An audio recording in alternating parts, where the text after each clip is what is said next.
గురుగారు చెప్పండి. సన్యాసికి సంసారికి ఈ వ్యత్యాసం ఏంటండి? మళ్ళీ చెప్పండి. అదేనండి, సన్యాసి ఏదో వర్ణాశ్రమ ధర్మాలు అంటారు కదా, అట్లా దాంట్లో సన్యాసికి సంసారికి ఇద్దరి మధ్యలో భేదం. అలాగే చెప్దామండి, తప్పనిసరిగా చెప్దాం. ఏ ధర్మం గొప్పది? సన్యాసి ధర్మమా? చెప్దామండి, తప్పనిసరిగా చెప్దాం. ముందుగా జై అనంత సద్గురు ఆత్మబోధామృత గాయత్రి జ్ఞానపీఠం గుట్టమల్లారం జయశంకర్ నగరు.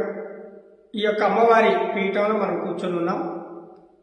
గురుర్ బ్రహ్మ గురు విష్ణు గురుదేవో మహేశ్వర గురు సాక్షాత్ పరబ్రహ్మ తస్మై శ్రీ గురవే నమః. మన గురువులు మనం స్మరించుకోవడం మన యొక్క విధి కాబట్టి జై సద్గురు బ్రహ్మరాజుకి జై.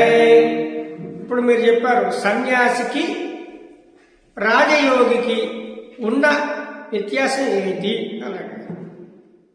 సన్యాసికి ఆయనకు ఉన్నది ఒకటే, ఏమిటి అంటే ఉదయాన్నే లెగటం, ధర్మసూక్తులు నేర్చుకోవడం, ఇతరులకు చెప్పడం, ఈ యొక్క సన్నీళ్ళు స్నానం చేయటం, కింద పడుకోవటం, బ్రహ్మచర్యాన్ని ఎట్లా ఆచరించాలి, మరి ఇంద్రియాలు పరిగెత్తకుండా ఎలా కాపాడుకోవాలి అని చెప్పడం బ్రహ్మచారి యొక్క లక్షణం. అదే రాజయోగం ఉన్నాడు. అన్ని యోగాల కన్నా కూడా గొప్ప యోగం ఏమైనా ఉందంటే అది రాజయోగం అని మనకి పెద్దలు చెప్తున్నారు. కాబట్టి యోగంలో రాజయోగం ఎందుకు గొప్ప అని అంటే అక్కడ మనకి శ్రీరామచంద్రుడు ధర్మ విచక్షణాలు చూపించాడు. ఏమిటంటే రాజయోగం భార్య, పిల్లలు, కుటుంబం అన్ని సవరణ చేస్తూ అన్నిట్లో విజయాన్ని పొందుతూ కర్మ చేస్తూ సన్యాసిగా ఉండమని చెప్పి మనకి రామాయణం చెప్తుంది. కాబట్టి కర్మ సన్యాస యోగిగా కర్మ చేస్తూ అంటే కర్మను చేస్తూ భుక్తిని ప్రసాదించాలి, అంటే సంపాదించుకొని భార్య బిడ్డలు పోషిస్తూ అది కర్మ. తర్వాత సన్యాసి అంటే మనిషి ఎట్లా ఉండాలి అంటే ఒక సన్యాసి ఎలా ఉంటాడు, ఆ సన్యాసికి కావాల్సిన లక్షణాలు ఏంటి అని తెలుసుకోవడమే కర్మ సన్యాసి. మనసంతా కూడా సన్యాసత్వంగా ఉండాలి. మనసు ఎప్పుడు కూడా సన్యాసి కాదండి, సన్యాసిగా ఉండాలి. అంటే వైరాగ్యం మీద నేనెవరు అని ఒక తపన ఉండాలి.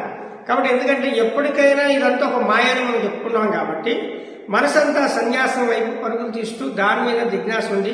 నేనెవరు, నేనున్నది ఈ రూపాన్ని దాల్చిన వాడిని నేను కాదు, నాకన్నా వేరే వస్తువు ఇంకొకటి ఉంది, అదెవరు అని తప్పించుకోవడమే సన్యాసి. తర్వాత కర్మ సన్యాసి లోపల యోగిగా ఉండాలి. యోగి అంటే కావాల్సిన యోగి ఏం చేస్తాడు, ఎప్పుడు కూడా మరణం చేస్తూ ఉంటాడు. మరణం చేసి నేను పరబ్రహ్మస్వరూపుణ్ణి అయమాత్మ బ్రహ్మ, అయమ ఆత్మ బ్రహ్మ, ఆత్మే బ్రహ్మస్వరూపంగా నేనున్నాను. కాబట్టి ఇది దేని తక్కువ చేయడానికి వీల్లేదు. అందుకనే రాజయోగి చాలా గొప్పది అని చెప్పి నొక్కి ఒక్కాణించి చెప్తున్నారు అనమాట. సన్యాసుకున్నది ఒకటే పని, రాజయోగికి సన్యాసిని పోషించే శక్తి కూడా రాజయోగికే ఉంది అని పెద్దలు చెప్తున్నారు. జై అనంత సద్గురు బ్రహ్మరాజుకి జై. ఇంకా ఏమైనా విషయాలు చెప్పండి స్వామి, అర్థమైనట్టేనా మీకు? అర్థమైందా? అర్థమైందని చెప్పి నేను భావిస్తున్నాను. జై సద్గురు బ్రహ్మరాజుకి జై. జై వేదమాత గాయత్రీ మాతకి జై.